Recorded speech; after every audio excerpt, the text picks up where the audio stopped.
El silencio del mar. Vercors. Esta es una de las obras míticas de la literatura de la resistencia francesa frente al invasor durante la Segunda Guerra Mundial, haciendo hincapié en el comportamiento cotidiano de las gentes en un pueblo de la Francia ocupada por los alemanes. Walter von Ebrenack, un oficial alemán, se aloja en una casa habitada por un anciano y su sobrina. Estos, haciendo gala de su fortaleza moral, no le hablan, pero el alemán, sin embargo, con gran respeto cada noche, les va manifestando sus inquietudes y esperanzas. Con ingenuidad de artista, piensa que de la guerra saldrá un beneficio, que la unión entre Alemania y Francia será fecunda. Estoy contento de haber encontrado aquí a un anciano digno y a una muchacha silenciosa. Será necesario vencer ese silencio. Será necesario vencer el silencio de Francia. Eso me agrada, pero llegará un momento en el que von Ebrenack se dará cuenta de la falta de fundamento de sus esperanzas. Jean-Pierre Melville filmó en 1949 una extraordinaria adaptación cinematográfica de este relato. Fue precedido por un gran despliegue de aparato militar. Primero aparecieron dos soldados, ambos muy rubios, uno de ellos desgarbado y flaco, el otro cuadrado, con manos de piedra, miraron la casa sin entrar. Después llegó un suboficial, el soldado desgarbado le acompañaba. Me hablaron en algo que suponían era francés, no entendí una sola palabra. Entonces les mostré las habitaciones libres, parecieron satisfechos. A la mañana siguiente, un vehículo militar gris y enorme penetró en el jardín. El chofer y un joven soldado delgado, rubio y sonriente, descargaron dos cajas y un grueso bulto rodeado de tela gris. Subieron el resto de la habitación más grande. El vehículo volvió a partir, y unas horas después escuché los pasos de una cabalgadura. 3 jinetes aparecieron. Uno de ellos echó pies a tierra y se dirigió a reconocer los viejos muros de piedra. Volvió, y todos, hombres y caballos, entraron a la granja que me servía de taller. Más tarde, pude ver que habían metido mi barrilete de carpintero en un agujero en la pared, atado una cuerda al barrilete y los caballos a la cuerda. Durante 2 días no sucedió nada más. No volví a ver a nadie. Los jinetes salían temprano con los caballos, regresaban a la noche y se acostaban en la paja donde habían cobijado el auto. Pero la mañana del tercer día, el gran vehículo volvió. El joven sonriente cargaba un gran baúl sobre sus hombros y lo subió a la habitación. Cogió enseguida su bolsa que depositó en el cuarto vecino. Bajó la escalera y, dirigiéndose a mi sobrina en un francés correcto, le pidió la ropa de cama. Cuando golpearon a la puerta, mi sobrina fue a abrir. Acababa de servirme el café, como cada noche. El café me hacía dormir. Yo estaba sentado al fondo de la habitación en relativa sombra. La puerta da al jardín, al mismo nivel. A lo largo de toda la casa se extiende un pasillo de baldosas rojas muy confortable cuando llueve. Escuchamos los pasos, el ruido de los tacones sobre las losas. Mi sobrina me miró y dejó su taza. Yo sostuve la mía entre las manos. Era de noche, pero no hacía frío. Aquel noviembre fue benigno. Entonces vi la alta silueta, la gorra plana, el impermeable echado sobre los hombros como si fuera una capa. Mi sobrina había abierto la puerta y permanecía en silencio. Había dejado la puerta abierta y se inclinaba contra la pared, sin mirar nada. Yo bebía mi café a pequeños sorbos. El oficial en la puerta dijo, con permiso, y su cabeza hizo una pequeña inclinación de saludo. Parecía medir el silencio a su alrededor. Después entró. La capa se deslizó sobre uno de sus brazos y saludó militarmente, descubriéndose la cabeza. Se volvió hacia mi sobrina, sonrió con discreción, inclinando muy ligeramente el tórax. Después me miró de frente y me dirigió una reverencia más grave. Dijo, mi nombre es Werner von Ebrenack. Tuve tiempo de pensar rápidamente. El nombre no es alemán. ¿Descendiente de migrados protestantes? Agregó, les pido disculpas. La última palabra, pronunciada gravemente, cayó en el silencio. Mi sobrina había cerrado la puerta, pero permanecía recostada en la pared, mirando fijo delante suyo. Yo no me había puesto de pie. Deposité lentamente mi taza vacía sobre el armonio y crucé mis manos como a la espera. El oficial repitió, esto ha sido completamente necesario. De ser posible, lo hubiera evitado. Creo que mi ordenanza hará todo cuanto esté en sus manos para velar por su tranquilidad. Estaba de pie en medio de la pieza. Era muy alto y delgado. Levantando los brazos habría tocado las vigas del techo. Su cabeza se inclinaba ligeramente hacia adelante, como si el cuello no estuviera implantado sobre los hombros, sino sobre el nacimiento del pecho. No era encorvado, pero lo parecía. Sus caderas y sus hombros estrechos eran impresionantes. El rostro era bello, viril y marcado por dos grandes depresiones a lo largo de las mejillas. No se le veían los ojos, ocultos en la sombra proyectada por la arcada. Me parecieron claros. Los cabellos eran rubios y suaves, peinados hacia atrás, y brillaban sedosamente bajo la luz de la lámpara. El silencio se prolongaba. Se volvía cada vez más espeso como la niebla de la mañana, espeso e inmóvil. La inmovilidad de mi sobrina, también la mía, hacían más pesado ese silencio, lo volvían de plomo. El oficial, desorientado también, permanecía inmóvil hasta que al fin vi nacer una sonrisa en sus labios. Era una sonrisa grave y sin ninguna ironía. Esbozó un gesto con la mano, cuyo significado no comprendí. Sus ojos se posaron en mi sobrina, siempre tiesa y erguida, y yo también pude observar largamente el perfil lleno de carácter, la nariz delgada y firme. Vi brillar entre los labios semiabiertos un diente de oro. Él volvió por fin los ojos y miró el fuego en la chimenea. Dijo: «Siento una gran estima por las personas que aman a su patria», y levantó bruscamente la cabeza observando el ángel esculpido sobre la ventana. «Me gustaría subir a mi habitación», dijo, «pero no conozco el camino». Mi sobrina abrió la puerta que daba a la pequeña escalera y comenzó a subir los escalones, sin dirigir una sola mirada al oficial, como si estuviera sola. El oficial la seguía. Observé entonces que tenía una pierna rígida. Les oí atravesar la antesala. Los pasos del alemán resonaban en el pasillo, alternativamente, fuertes y débiles. Una puerta se abrió, luego se cerró. Mi sobrina regresó. Volvió a asir su taza y continuó bebiendo su café. Yo encendí una pipa. Permanecimos en silencio unos minutos. Dije: «Gracias a Dios, tiene un aspecto respetable». Mi sobrina alzó los hombros, atrajo hacia sus rodillas mi chaqueta de terciopelo y terminó la pieza invisible que había comenzado a coser.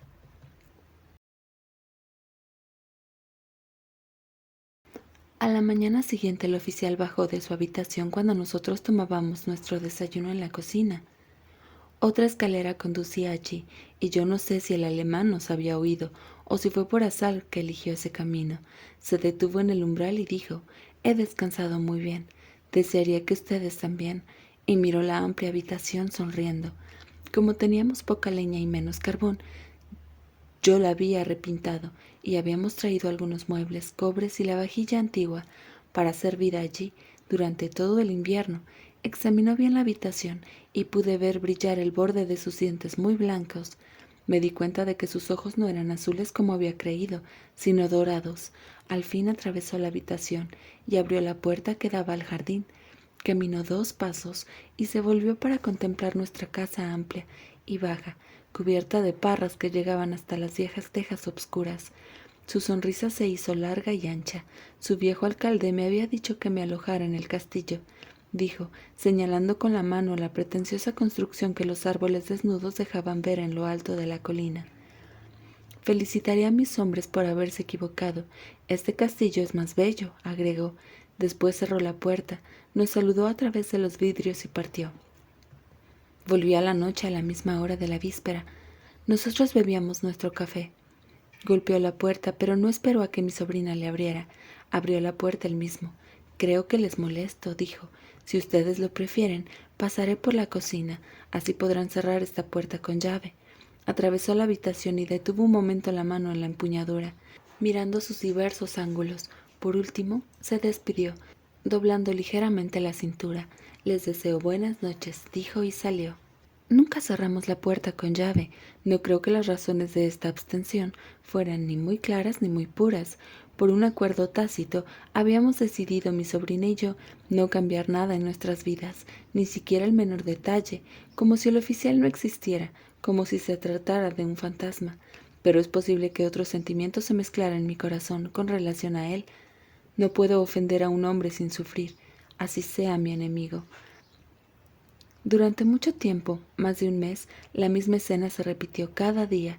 El oficial llamaba a la puerta y entraba. Pronunciaba algunas palabras acerca del tiempo, la temperatura o algún otro tema carente de importancia, pero en una característica imprescindible que no exigiera respuesta, se detenía siempre un momento en el umbral de la pequeña puerta, miraba a su alrededor, una ligera sonrisa traducía el placer que este examen le proporcionaba.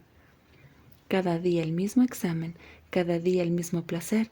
Sus ojos se demoraban en el perfil inclinado de mi sobrina, siempre severo e insensible, y cuando por último él volvía su mirada, yo estaba seguro de poder leer en ella una especie de sonriente aprobación o complacencia. Después, inclinándose, decía: «Les deseo buenas noches», y salía. Las cosas cambiaron bruscamente una noche. Afuera una fina nieve mezclada con lluvia caía sobre la calle, terriblemente glacial y húmeda.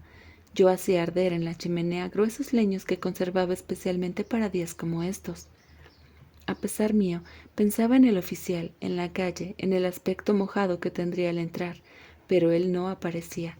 La hora de su llegada ya había transcurrido hacía rato y yo me sentía fastidiado al reconocer que él ocupaba mis pensamientos. Mi sobrina tejía lentamente con aire muy aplicado. Por fin, sus pasos se dejaron oír, pero procedían del interior de la habitación. Reconocí por su sonido desigual el andar del oficial. Comprendí que él había entrado por la otra puerta y que estaba en su habitación. Sin duda no había querido aparecer ante nosotros bajo un uniforme mojado y sin empaque. Se había cambiado. Los pasos, uno fuerte, otro débil, descendieron la escalera. La puerta se abrió y el oficial apareció. Vestía de civil. El pantalón era de gruesa franela gris, la chaqueta de tuit azul acerado combinado con hilos castaño obscuro. Era larga y amplia y caía con una negligencia llena de elegancia. Debajo de la chaqueta, un chaleco de gruesa lana cruda ceñía el torso fino y musculoso. Se acuclilló con dificultad delante del fuego y estiró las manos. Las volvía una y otra vez. Decía: «Bien, bien». Se giró y quedó de espaldas al fuego, siempre agachado y rodeando una rodilla con los brazos. «Esto no es nada», dijo. «El invierno en Francia es una estación benigna. En mi país sí que es duro, mucho. Los árboles son pinos, los bosques cerrados, la nieve muy pesada. Aquí los árboles son finos, la nieve de encaje. Mi país parece un toro recio y potente que necesita mucha fuerza para vivir. Aquí, en cambio, reina el espíritu, el pensamiento sutil y poético». Su voz era apagada, poco timbrada, el acento ligero, solo se evidenciaba en las consonantes duras. El conjunto parecía más un murmullo que un canto. Se puso de pie, apoyó el brazo en el dintel de la chimenea y la frente en el dorso de su mano. Era tan alto que debía inclinarse un poco y no le llegaba a la frente.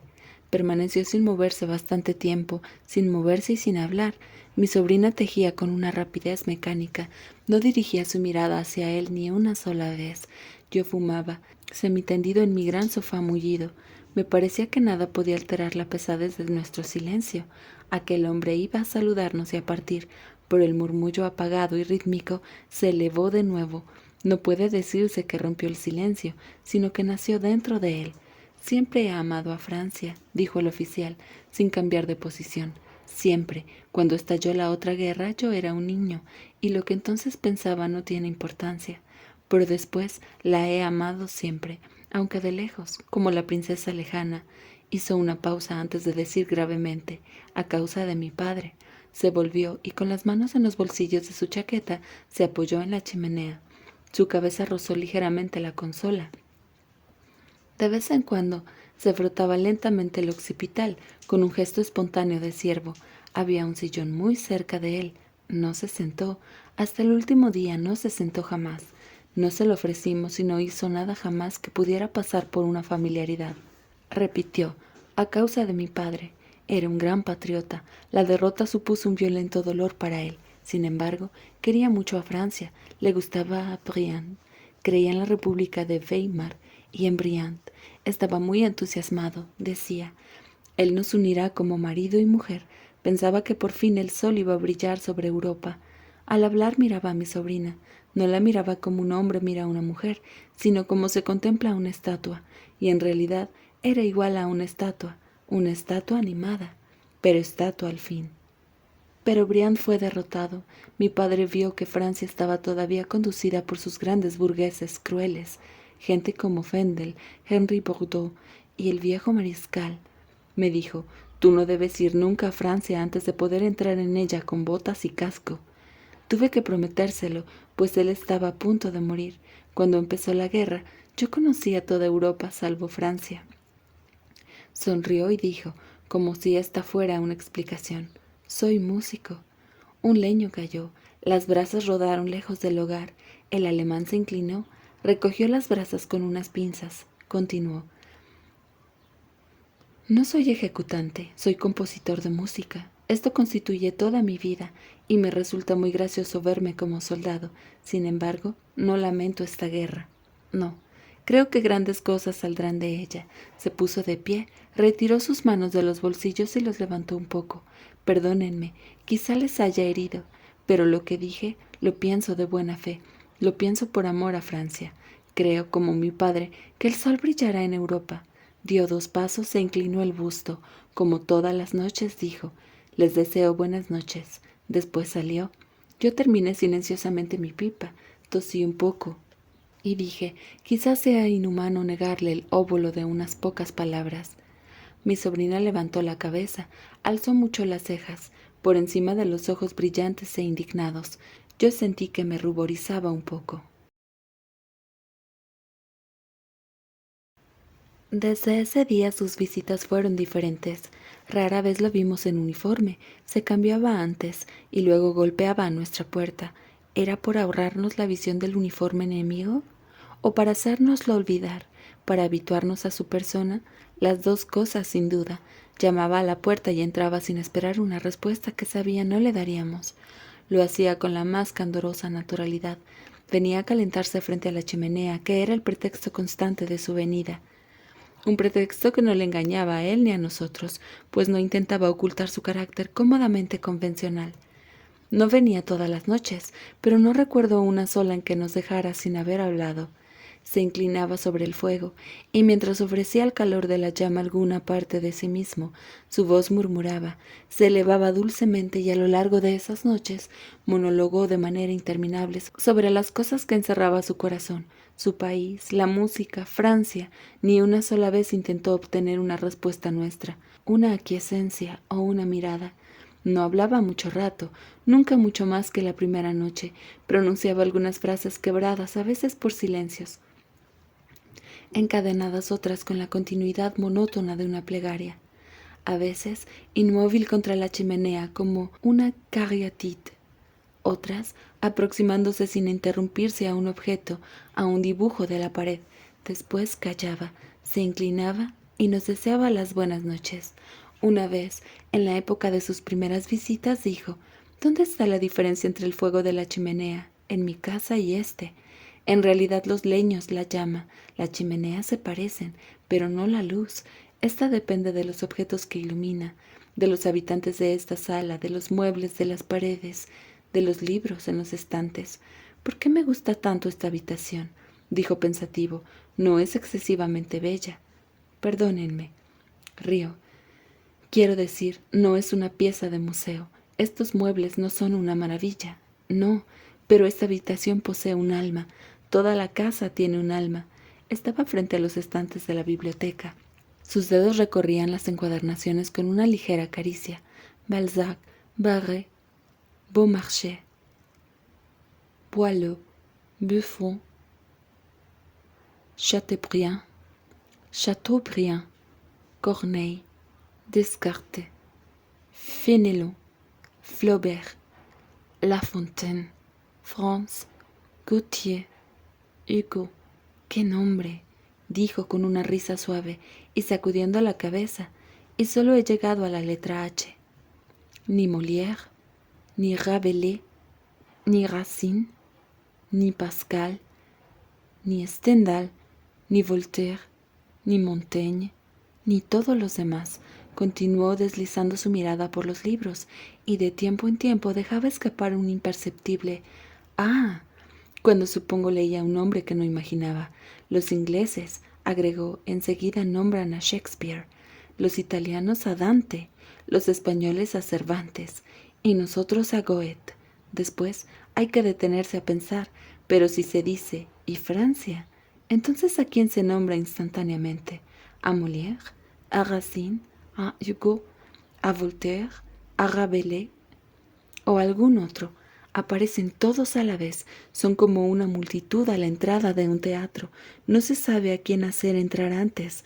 Se volvió y dijo gravemente: eso mismo sucede entre nosotros, con la música. Bach, Händel, Beethoven, Wagner, Mozart. ¿Qué nombre debe colocarse primero? Y nos hemos declarado la guerra, dijo lentamente moviendo la cabeza. Volvió junto a la chimenea y su mirada sonriente se posó en el perfil de mi sobrina. Pero es la última. No nos batiremos más. Nos casaremos. Sus párpados se plegaron, las depresiones en los pómulos se transformaron en 2 grandes hoyos. Los dientes blancos aparecieron. Dijo alegremente: sí, sí. Un pequeño movimiento de la cabeza repitió la afirmación. Cuando entramos en Saint, prosiguió, luego de un silencio, yo estaba muy contento porque el pueblo nos recibió bien. Me sentía muy dichoso, pensaba, todo será fácil. Después me di cuenta de que no se trataba de eso, sino de cobardía. Se había ensombrecido. He sentido desprecio por esa gente y lloré por la suerte de Francia. Pensé, ¿se habrá convertido verdaderamente en esto? Sacudió la cabeza. No, no, lo comprendí enseguida, y ahora me siento feliz ante su severidad. Su mirada se dirigió hacia mí. Yo desvié la mía. Se detuvo en diversos puntos de la habitación. Después volvió sobre el rostro, impiadosamente insensible, que había abandonado. Estoy contento de haber encontrado aquí a un anciano digno y a una muchacha silenciosa. Será necesario vencer ese silencio. Será necesario vencer el silencio de Francia. Esto me agrada. Miró el perfil terco y firme de mi sobrina, en silencio y con una insistencia grave, en la que flotaban todavía los restos de una sonrisa. Mi sobrina lo sintió, la vi enrojecer ligeramente y un pliegue, poco a poco, se formó en sus cejas. Sus dedos tiraron demasiado vivamente y con sequedad de la aguja, con riesgo de romper el hilo. Sí, repitió la lenta voz murmurante, es mejor así, mucho mejor. Esto hace las uniones muy sólidas, uniones donde ninguna de las partes integrantes gana grandeza. Hay un cuento muy lindo para niños que yo leí, que usted ha leído, que todo el mundo ha leído. No sé si el título es el mismo en los 2 países. En el mío se llama Das Tier und das Schöne, la bella y la bestia. Pobre bella, la bestia la tiene a su merced, débil y prisionera, le imponen en todo momento del día su implacable y temible presencia. La bella es orgullosa, digna, resistente, pero la bestia es mejor de lo que parece. Ciertamente sus modales no son educados. Es torpe, brutal, parece muy rústica al lado de la bella, tan delicada. Pero la bestia tiene un corazón, sí, tiene un alma que aspira a elevarse. Si la bella quisiera. La bella tarda mucho en querer, sin embargo, poco a poco, descubre en el fondo de los ojos del odiado carcelero una luz y un reflejo donde pueden leerse la súplica y el amor. Entonces siente menos pesado los grilletes y las cadenas de su prisión. Deja de odiar. La constancia de la bestia la conmueve. Al final, la bella tiende la mano. Inmediatamente la bestia se transforma. El sortilegio que la mantenía en esa piel tosca se ha disipado. Ahora es un hermoso caballero, joven y puro, delicado y cultivado, que a cada beso de la bella adquiere cualidades más deslumbrantes. Su unión les procura una felicidad eterna. Sus hijos, que reúnen y combinan los dones de sus padres, son los más hermosos que se han visto sobre la tierra. ¿No le gusta esta historia? A mí me agrada profundamente. La releía sin cesar. Me conmovía hasta las lágrimas. Yo amaba especialmente a la bestia, porque comprendía su dolor. Todavía hoy me emociono cuando hablo de esta historia. Se calló, respiró con fuerza e hizo una pequeña inclinación. Les deseo buenas noches. Una noche yo había subido a mi habitación a buscar tabaco. Escuché elevarse el sonido del armonio. Alguien tocaba el 8º preludio y fuga que mi sobrina ensayaba antes de la derrota. La partitura había quedado abierta en esa página, pero hasta esa noche mi sobrina no se había decidido a realizar nuevos ejercicios. Que los hubiera retomado despertaba en mí un gran placer y una honda sorpresa. ¿Qué necesidad interior podía de pronto haberla decidido? Pero no era ella. Ella no había abandonado su sillón ni su labor. Su mirada vino al encuentro de la mía. Me envió un mensaje que no supe descifrar. Observé el gran pecho delante del instrumento, la nuca inclinada, las manos largas, finas, nerviosas, cuyos dedos se desplazaban sobre las teclas como criaturas autónomas. Tocó solo el preludio, se levantó, reanimó el fuego. Nada es más grande que esto, dijo, con su voz apagada que no se elevaba más alto que un murmullo. Grande, esa no es la palabra adecuada. Más allá del hombre, más allá de su carne, esta música nos hace comprender. No, adivinar. No, presentir. Presentir lo que es la naturaleza divina y desconocida, la naturaleza desinvestida del alma humana. Sí, es una música inhumana. Parece explorar su propio pensamiento en medio de un silencio ensimismado. Bach solo podía ser alemán. Nuestra tierra tiene ese carácter inhumano. Quiero decir, un carácter no hecho a la medida del hombre. Hizo un silencio y agregó, amo esta música, la admiro, me lleno de plenitud, la siento como la presencia de Dios, pero no es la mía. Yo quiero hacer una música a la medida del hombre. Ese también es un camino para alcanzar la verdad, es mi camino. No quisiera, no podría seguir otro. Ahora lo sé perfectamente. ¿Desde cuándo? Desde que llegué aquí. Nos dio la espalda, apoyó las manos en el dintel, se sostuvo sobre los dedos y ofreció su rostro a las llamas, entre los brazos como a través de los barrotes de una celda. Su voz se hizo más apagada y murmurante. Ahora necesito a Francia, pero le pido mucho, le pido que me acoja. No significa nada para mí estar en ella como un extranjero, como un viajero o un conquistador. Ella no da nada, entonces nada se le puede tomar. Su riqueza, su gran riqueza no se puede conquistar. Es necesario beberla de su seno. Es necesario que ella nos ofrezca su seno en un movimiento y un sentimiento maternales. Sé bien que eso depende de nosotros, pero depende de ella también. Es necesario que ella acepte y comprenda nuestra sed, y que ella acepte saciarla, que acepte unirse a nosotros. Se enderezó sin dejar de darnos la espalda, los dedos siempre aferrados a la piedra. Yo, dijo un poco más alto, necesito vivir aquí mucho tiempo, en una casa parecida a esta, como el hijo de un pueblecito parecido a este. Lo necesito. Se calló, se giró hacia nosotros, sus labios sonreían, pero no sus ojos que miraban a mi sobrina. Los obstáculos serán superados, dijo. La sinceridad siempre supera los obstáculos. Les deseo buenas noches. No puedo recordar ahora todo lo que dijo en el transcurso de cientos de noches de invierno, pero los temas no fueron muy variados. Era la larga rapsodia de su descubrimiento de Francia, el amor día a día creciente desde lejos, antes de conocerla, y el amor creciente día a día que experimentaba desde que gozaba de la dicha de vivir en ella, y en verdad, yo lo admiraba. Sí, que no se desanimara nunca, y que jamás estuviera tentado de romper ese implacable silencio con alguna violencia de lenguaje. Todo eso me parecía admirable, y que cuando alguna vez dejaba que el silencio invadiera la habitación y la saturara hasta lo más profundo de todos los rincones como un gas pesado e irrespirable, él pareciera, de los tres, el que se encontraba más cómodo. Entonces miraba a mi sobrina con esa expresión de aprobación, a la vez sonriente y grave, que adoptó desde el primer día, y yo sentía el alma de mi sobrina agitarse en esa prisión que ella misma había construido. Yo veía los signos de esa conmoción interna, el menor de los cuales consistía en un ligero temblor de las manos, y cuando por fin Werner von Ebrenack disipaba ese silencio, dulcemente y sin brusquedad, por el filtro de su murmurante voz, me parecía que yo podía respirar más libremente. Hablaba de sí mismo con frecuencia. Mi casa estaba en el bosque, yo nací allí, fui a la escuela del pueblo del otro lado, nunca abandoné esa casa hasta que fui a Múnich por los exámenes y a Salzburgo por la música. Después siempre he vivido allí. No me gustan las grandes ciudades. Conozco Londres, Viena, Roma, Varsovia y las ciudades alemanas, naturalmente. No me gusta vivir en ellas, solo me gusta Praga. Ninguna ciudad tiene tanta alma como Praga, y especialmente Nuremberg. Para un alemán, esa es la ciudad que dilata el corazón, porque en ella encuentra fantasmas queridos por él y cada piedra le recuerda la nobleza de la vieja Alemania. Creo que los franceses deben sentir lo mismo ante la catedral de Chartres. Deben sentir también, aunque sea a su pesar, la gracia de espíritu, la grandeza de su fe y su gentileza.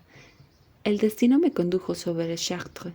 Oh, realmente cuando apareció sobre los trigos maduros, completamente azul y transparente, a lo lejos, inmaterial, sentí una gran emoción. Imaginaba los sentimientos de quienes antiguamente llegaban hasta allí, a pie, a caballo o en diligencia. Compartía sus emociones y amaba a esa gente. Me hubiera gustado ser su hermano. Su semblante se ensombreció. Esto es difícil de comprender sin duda, dicho por un hombre que llegaba a Chartres en un gran auto blindado. Sin embargo, es verdad, tantas cosas se agitan en el alma de un alemán, aun del mejor, cosas de las que le gustaría curarse. Sonrió otra vez, una sonrisa muy tenue que gradualmente le iluminó el rostro. Después dijo: en el castillo vecino a casa hay una muchacha, es muy bella y muy dulce. Mi padre se habría alegrado mucho si yo me hubiera casado con ella. Cuando él murió, nosotros estábamos casi comprometidos, dábamos largos paseos por el campo, completamente solos. Esperó para continuar, que mi sobrino hubiera enhebrado otra vez la aguja con el hilo, que se había roto. Ella lo hacía con gran aplicación, pero el ojo de la aguja era muy pequeño y resultaba difícil conseguirlo. Al fin lo hizo. Un día, continuó, estábamos en el bosque, los conejos, las ardillas desfilaban ante nosotros. Había toda clase de flores, junquillos, jacintos salvajes, amarilis. La joven se exaltaba de alegría, dijo: soy feliz, Werner. Amo, sí, amo estos dones de Dios. Yo también me sentía dichoso. Nos tendimos sobre el pasto en medio de los helechos. No hablábamos más, mirábamos balancearse sobre nuestras cabezas las cimas de los abetos, los pájaros que volaban de rama en rama. La muchacha de pronto emitió un grito. «¡Oh! Me ha picado el mentón. Sucio mosquito, maldito animal». Después la vi hacer un gesto rápido con la mano. «He atrapado uno, Werner. Oh, mira, lo voy a castigar. Voy a arrancarle las patas. Una, así después la otra». Y lo hizo. Felizmente, continuó, ella tenía muchos pretendientes. No experimenté ninguna clase de remordimientos, pero también quedé excluido para siempre de la consideración de las jóvenes alemanas. Miró pensativamente el interior de sus manos y dijo: también son así entre nosotros los hombres que se dedican a la política. Es por eso que nunca quise unirme a ellos, a pesar de que mis camaradas me escribían: ven a unirte a nosotros. No, yo prefería permanecer siempre en mi casa. Eso no era bueno para el éxito de la música, pero tanto peor, el éxito es poca cosa, al lado de una conciencia tranquila. Y en realidad, yo sé bien que mis amigos y nuestro Führer tienen la más grande y las más nobles ideas, pero también sé que ellos arrancarían, una a una, las patas de los mosquitos. Esto siempre le sucede a los alemanes cuando están muy solos. Ha sucedido ya antes. ¿Y quiénes están más solos que los hombres del propio partido cuando son los amos? Felizmente ahora ya no están solos, están en Francia. Francia los curará. Y voy a decirlo, ellos lo saben. Saben que Francia les enseñará a ser hombres verdaderamente grandes y puros. Se dirigió hacia la puerta. Dijo con una voz contenida como si hablara consigo mismo: pero para eso es necesario el amor. Retuvo un momento la puerta abierta con el rostro vuelto sobre el pecho. Miró la nuca de mi sobrina, inclinada sobre su labor, la nuca frágil y pálida donde los cabellos se elevan en haces color caoba. Agregó con un tono de calma resolución: un amor compartido. Después volvió la cabeza y la puerta se cerró sobre él, mientras pronunciaba con voz rápida las palabras cotidianas: les deseo buenas noches. Los largos días primaverales llegaron. El oficial bajaba ahora con los últimos rayos de sol. Llevaba siempre su pantalón de franela gris, pero sobre el pecho una chaqueta más liviana, un jersey de lana color obscuro que cubría una camisa de lino de cuello abierto. Una noche descendió con un libro cerrado en la mano. Su rostro se iluminó con una de esas sonrisas contenidas que prefiguran el placer del otro. Dijo: he traído esto para ustedes. Es una página de Macbeth. Dios mío, qué maravillosa grandeza. Abrió el libro. Es el final. A Macbeth, el poder se le escapa entre los dedos, con la sensación de pérdida que experimentan quienes acaban por calibrar la negrura de su ambición. Los nobles señores que defienden el honor de Escocia esperan su ruina ya próxima. Uno de ellos describe los síntomas dramáticos de esta decadencia y leyó lentamente, con una monotonía patética. Angus ahora comprende que sus asesinatos secretos le atan las manos a cada instante. Hombres sublevados le reprochan su mala fe. Aquellos a quienes mandaba obedecen al temor, pero no al afecto. Comprende, en fin, que su dignidad real flota a su alrededor como el manto de un gigante robado por un enano. Levantó la cabeza y rió. Me pregunté estupefacto si él pensaba en el mismo tirano que yo, pero dijo: ¿no es esto lo que inquieta las noches de su almirante? Compadezco a ese hombre, verdaderamente, a pesar del desprecio que me inspira como a usted, aquellos a quienes mandaba obedecer el temor, no al afecto. Un jefe que no es amado por los suyos es solo un miserable maniquí, solo que ¿es posible desear otra cosa? ¿Quién sino un obscuro ambicioso hubiera aceptado ese rol? Y era necesario, sí, era necesario que alguien aceptara vender su patria porque hoy y por mucho tiempo, Francia no puede caer voluntariamente en nuestros brazos abiertos sin perder su propia dignidad. Muchas veces la más sórdida alcahueta se encuentra en la base de la más feliz unión. No por ello la alcahueta es menos despreciable, ni la unión menos feliz. Hizo sonar el libro al cerrarlo, lo guardó en el bolsillo de su chaqueta y con un movimiento maquinal pasó 2 veces la palma de la mano sobre el bolsillo. Después, con el rostro iluminado por una expresión dichosa, dijo: debo advertir a mis anfitriones que estaré ausente durante 2 semanas. Me alegra mucho ir a París. Me ha llegado el turno de mi permiso y lo pasaré en París.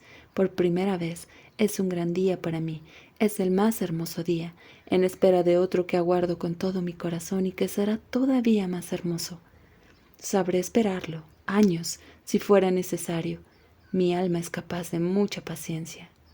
¡Ay, qué hermoso!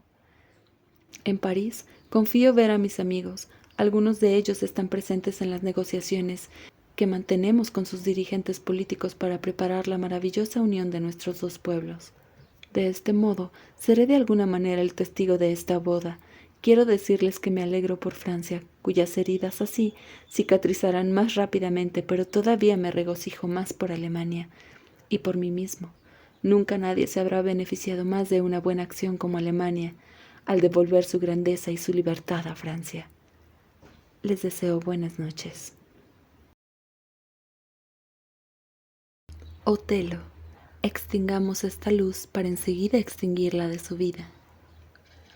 Cuando volvió, no lo vimos, pero lo sabíamos porque la presencia de un huésped en una casa se revela por muchos signos, aun cuando él permanezca invisible. Pero durante muchos días, más de una semana, no lo vimos. Debo confesarlo, su ausencia me inquietaba, no me permitía el reposo, pensaba en él, no sé hasta qué punto no me sentía arrepentido, desasosegado. Mi sobrina y yo no hablábamos de eso, pero desde que una noche volvimos a escuchar, allá arriba, el eco sordo de los pasos desiguales, pude comprobar por la aplicación tenaz que ella volvía a poner en su trabajo, por algunas ligeras líneas que marcaba su rostro con una expresión a la vez obstinada y atenta, que ella no era ajena a pensamientos parecidos a los míos. Un día yo debía ir a la Kommandantur por una declaración acerca de neumáticos. Mientras llenaba el formulario que me habían extendido, Werner von Ebrenack salió de su despacho. Él no me vio enseguida. Hablaba con un sargento, sentado delante de una pequeña mesa frente a un alto espejo en la pared. Escuché su voz baja, de inflexiones cantarinas, y permanecí allí, aunque no tenía nada más que hacer, sin saber por qué, curiosamente emocionado, esperando no sé qué desenlace. Podía ver su rostro en el espejo. Me parecía pálido y tenso. Sus ojos se alzaron, se encontraron con los míos. Durante 2 segundos nos miramos y bruscamente él giró sobre sus talones y quedó frente a mí. Sus labios se entreabrieron y elevó lentamente una mano, que casi enseguida dejó caer. Sacudió imperceptiblemente la cabeza con una indecisión patética, como si se hubiera dicho no así mismo, sin dejar de mirarme. Después esbozó una pequeña inclinación de cabeza, dejando deslizar su mirada al suelo. Regresó cojeando a su despacho y se encerró en él. No se lo conté a mi sobrina, pero las mujeres poseen una intuición felina. Durante toda la noche ella no dejó de elevar los ojos de su labor a cada minuto para dirigirlos hacia mí, intentando leer algo en un rostro que yo me esforzaba por mantener impasible, atento solo a mi pipa con aplicación. Al fin, ella dejó caer sus manos como fatigada y doblando la tela me pidió permiso para ir a acostarse temprano. Deslizó 2 dedos lentamente sobre su frente como para alejar una jaqueca. Me besó y creí leer en sus bellos ojos grises un reproche y una velada tristeza. Después de su partida me sentí dominado por una absurda cólera, la cólera de ser absurdo y de tener una sobrina absurda. ¿Qué era toda esa tontería? Pero yo no podía encontrar una respuesta. Si era una tontería, estaba bien enraizada. Fue 3 días después cuando, apenas vaciadas nuestras tazas, escuchamos, y esta vez sin duda aproximarse el sonido irregular de los pasos familiares. Me acordé bruscamente de la primera noche de invierno, 6 meses antes, en que esos pasos se hicieron oír. Pensé, hoy también llueve. Llovía intensamente desde la mañana, una lluvia regular y obstinada, que inundaba todo el entorno y bañaba el interior de la casa de una atmósfera fría y húmeda. Mi sobrina había cubierto sus hombros con un pañuelo de seda estampado, donde 10 manos inquietantes dibujadas por Jean Cocteau se designaban mutuamente de manera algo displicente. Yo calenté mis dedos en el hornillo de mi pipa y estábamos en julio. Los pasos atravesaron la antecámara y comenzaron a hacer gemir los peldaños. El hombre bajaba lentamente, con una lentitud que aumentaba sin cesar, pero no como la de quien duda, como la de aquel cuya voluntad sufre una prueba extenuante. Mi sobrina había alzado la cabeza y me miraba. Dirigió hacia mí durante todo el tiempo una mirada transparente e inhumana de gran duque, y cuando el último peldaño hubo crujido y un largo silencio sobrevino, la mirada de mi sobrina huyó.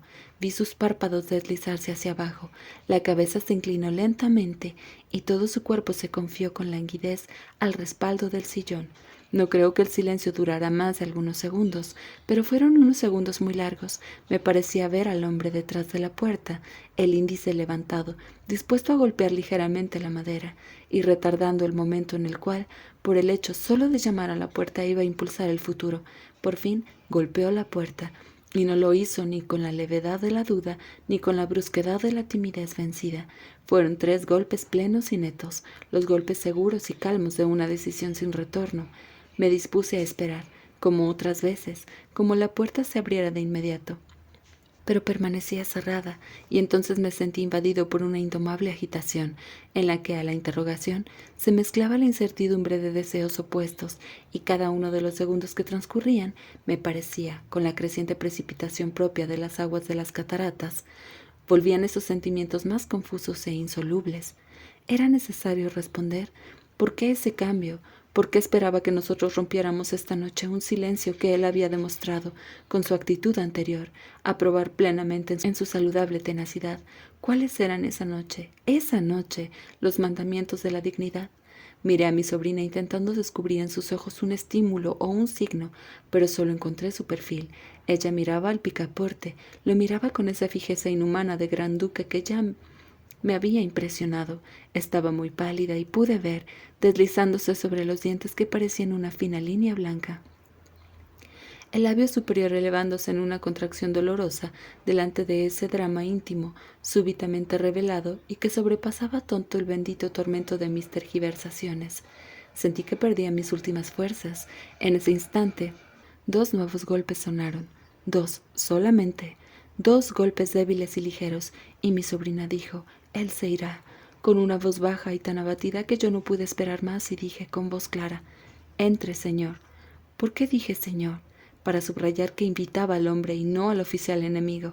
¿O por el contrario, para demostrar que no ignoraba que él había llamado a la puerta y que era a él a quien yo me dirigía?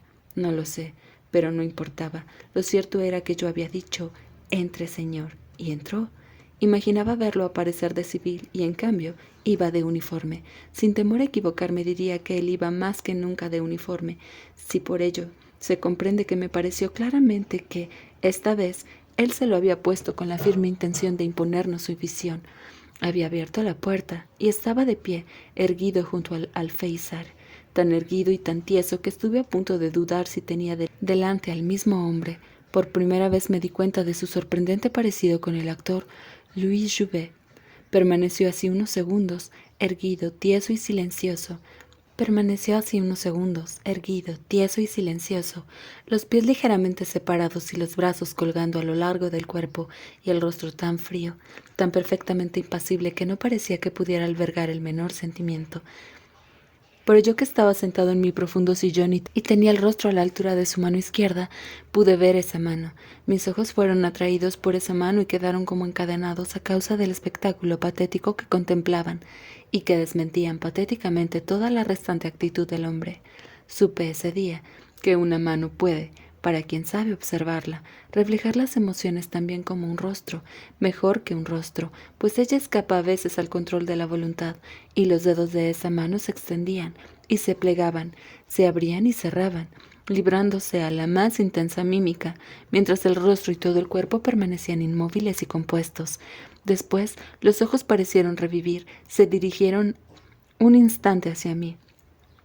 Me pareció ser acechado por un halcón, dos ojos brillantes entre los párpados separados y tensos, los párpados a la vez arrugados y tensos de un ser dominado por el insomnio. Enseguida se posaron sobre mi sobrina, y ya no se apartaron de ella. La mano se inmovilizó al fin. Todos los dedos se replegaron y crisparon sobre la palma. La boca se abrió. Los labios al separarse hicieron como el cuello destapado de una botella vacía, y el oficial dijo con una voz más sorda que nunca: «Debo dirigirles unas graves palabras». Mi sobrina se volvió hacia él, pero bajó la cabeza. Devanaba alrededor de sus dedos la lana de una madeja, mientras la madeja se deshacía rodando sobre la alfombra. Esta tarea absurda era la única, sin duda, a la que podía dedicar un poco de atención sin experimentar vergüenza. El oficial, con un esfuerzo tan visible que parecía costarle la vida, agregó: «Todo lo que he dicho en estos 6 meses, todo lo que las paredes de esta habitación han escuchado», y respiró con un esfuerzo asmático. Guardó un instante de silencio con el pecho hinchado. «Es necesario», dijo y respiró, «es necesario olvidarlo». La joven dejó caer lentamente sus manos en el hueco de su falda, donde permanecieron inclinadas e inertes como barcas varadas en la arena, y lentamente elevó la cabeza. Entonces, por primera vez, ofreció al oficial la mirada de sus ojos claros. Él dijo, apenas pude escucharlo: «Oh, welch ein Licht», en un murmullo, y como si en efecto sus ojos no pudieran soportar esa luz, los ocultó detrás de su puño. 2 segundos. Después dejó caer su mano, pero había bajado los ojos y desde entonces dirigió sus miradas al suelo. Sus labios hicieron p y dijo, la voz era sorda, sorda, sorda. «He visto a esos hombres victoriosos», y agregó luego de algunos segundos, con una voz más baja todavía, «he hablado con ellos». Y al fin, en un murmullo con una lentitud llena de amargura, «se han reído de mí».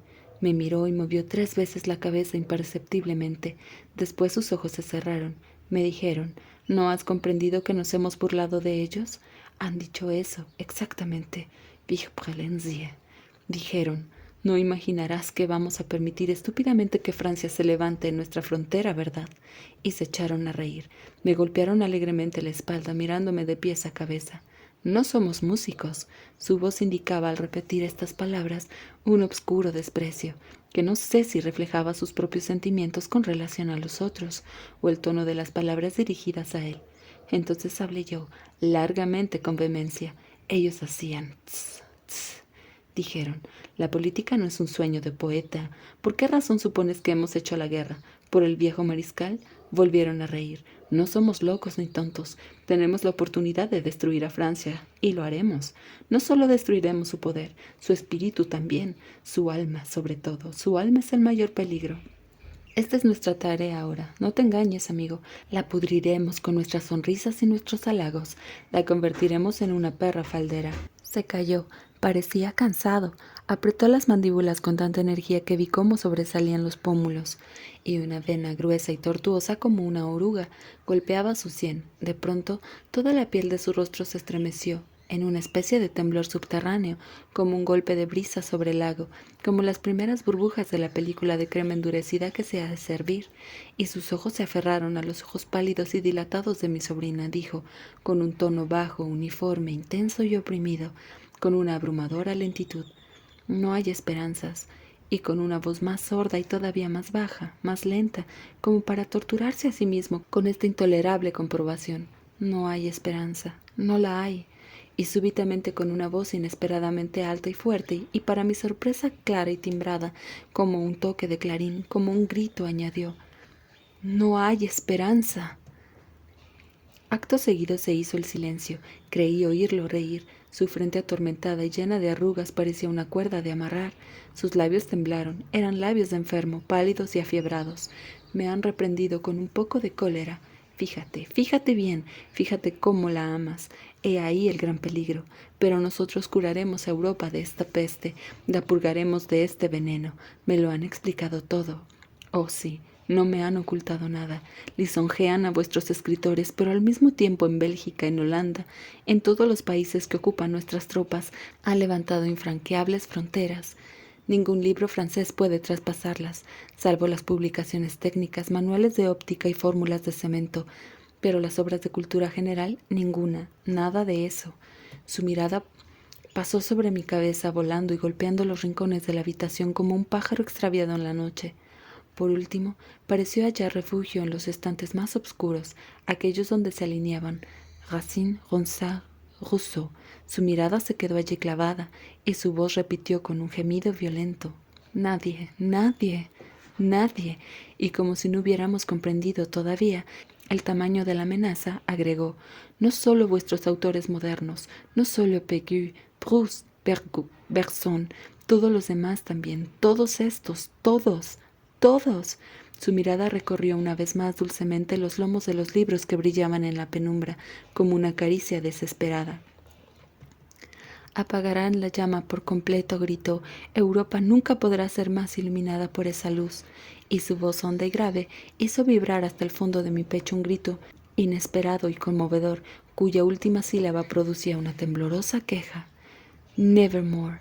El silencio se hizo una vez más, pero ahora era mucho más oscuro y tenso. En los silencios anteriores, como los animales del mar, bajo la sosegada superficie de las aguas, yo escuchaba los murmullos de la vida submarina, de los sentimientos ocultos, de los deseos y los pensamientos opuestos que luchan, pero en este solo había una dolorosa opresión. La voz quebró por fin este silencio. Era dulce y estaba llena de dolor. Yo tenía un amigo. Era como un hermano para mí. Habíamos estudiado juntos, vivíamos en la misma habitación, en Stuttgart. Pasamos 3 meses juntos en Nuremberg. No hacíamos nada, el uno sin el otro. Yo tocaba mi música, él me leía sus poemas. Era sensible y romántico, pero me abandonó. Fue a leer sus poemas a Múnich, frente a nuevos compañeros. Él me escribía continuamente pidiéndome que me reuniera con ellos. Fue a él a quien vi en París, con sus amigos. He podido ver lo que han hecho con él. Movió lentamente la cabeza, como si tuviera que oponer un rechazo doloroso a una súplica. Era el más entusiasta, mezclaba la cólera con la risa. Ora me miraba con ardor y gritaba: «Es un veneno, es necesario vaciar al animal de su veneno». Ora me daba pequeños golpes con su índice en el estómago. Tienen un gran miedo ahora, ¿eh? Ah, temen por la suerte de sus bolsillos y por sus panzas, por su industria y por su comercio. Solo piensan en eso. A los otros, a los pocos que no son así, los adulamos y los adormecemos. Es muy fácil. Él reía y su rostro se volvía completamente rojo. Cambiaremos su alma por un plato de lentejas. Ferner suspiró. Yo dije: «¿Habéis medido lo que estáis haciendo? ¿Lo habéis medido?» Él contestó: «¿Crees que eso nos intimida? Nuestra inteligencia tiene otro temple». Yo dije: «Entonces, ¿sellaríais esta tumba para siempre?» Él contestó: «Es la vida o la muerte. Para conquistar basta la fuerza, pero para dominar no. Sabemos muy bien que un ejército no basta para dominar». «Pero al precio del espíritu», grité yo. «No a ese precio. El espíritu no muere nunca», dijo él, «renace de sus cenizas. Nosotros tenemos que construir para los 1000 años por venir. Antes debemos destruir. Yo lo miraba el fondo de sus ojos claros. Era sincero, sí. Esto era lo más terrible. Sus ojos se abrieron mucho, como ante el espectáculo de un horrible y abominable homicidio. «Harán lo que dicen», gritó, como si nosotros no le hubiéramos creído, con métodos y perseverancia. Conozco bien a esos diablos encarnizados. Sacudió la cabeza como un perro que tiene una molestia en una oreja. Un murmullo atravesó sus dientes apretados. El «oh» estremecido y violento del amante traicionado no se había movido. Permanecía inmóvil, tieso, erguido, los brazos colgando a lo largo del cuerpo, como si sostuvieran manos de plomo. Estaba pálido, no como la cera, sino como el yeso de algunas paredes deterioradas, gris, con manchas blancas de salitre. Lo vi inclinar lentamente el pecho, levantó una mano, la dirigió, la palma hacia abajo, los dedos un poco replegados, hacia mi sobrina, hacia mí. La contrajo, la agitó suavemente mientras la expresión de su rostro adquirió una especie de energía feroz. Sus labios se entreabrieron y yo pensé que iba a pronunciar una exhortación, creí que iba a alentarnos de la sublevación, pero ni una sola palabra salió de sus labios. Su boca se cerró y también sus ojos. Se enderezó, sus manos se alzaron hasta el rostro en un gesto incomprensible, semejante al de algunas figuras de las danzas religiosas de Java. Después se llevó las manos a la frente y a las sienes, apretando sus pupilas con los dedos extendidos. Me dijeron, es nuestro derecho y nuestro deber, nuestro deber. Felices de aquellos que encuentran con tan simple sencillez el camino de su deber. Sus manos descendieron. En la carretera nos dicen, sigue esa dirección. Sacudió la cabeza, y ese camino no se eleva hacia las alturas luminosas de las cimas, desciende hacia un valle siniestro, se hunde en las tinieblas fétidas de una selva lúgubre. Oh Dios, enséñame cuál es mi deber. Y casi gritando dijo, es el combate, la gran batalla de lo temporal contra lo espiritual.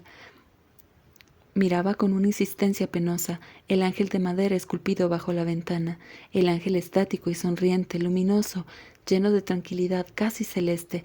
Súbitamente su expresión pareció aflojarse, el cuerpo perdió su tensión, su rostro se inclinó hacia el suelo, lo irguió enseguida.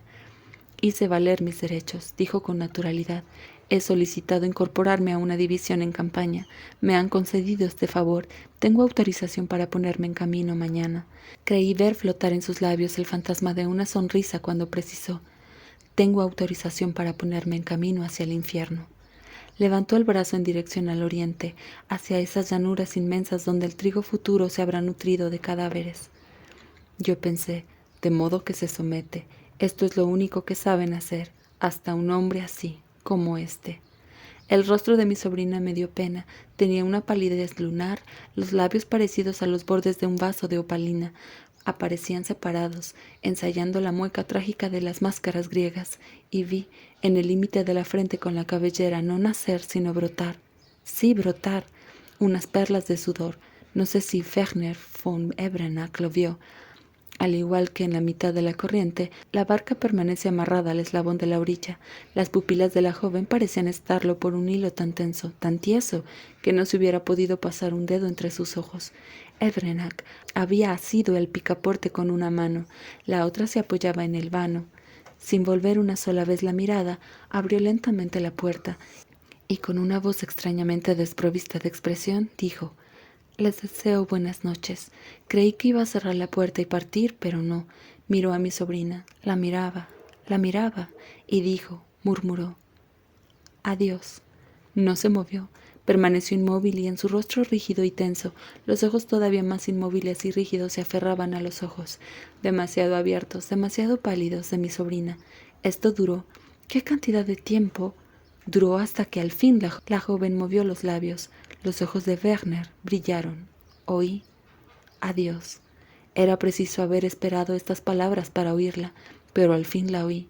Von Ebrenack también la oyó y se irguió. Su rostro y todo su cuerpo parecían distendidos como después de un baño reparador. Y sonrió, de modo que la última imagen que conservo de él es una imagen sonriente, y la puerta se cerró y sus pasos se perdieron hacia el fondo de la casa. Él ya había partido cuando, a la mañana siguiente, bajé a beber mi taza de leche. Mi sobrina había preparado el desayuno como cada día. Me sirvió en silencio. Bebimos en silencio. Fuera, A través de la bruma brillaba un pálido sol. Me pareció que hacía mucho frío. Octubre de 1941.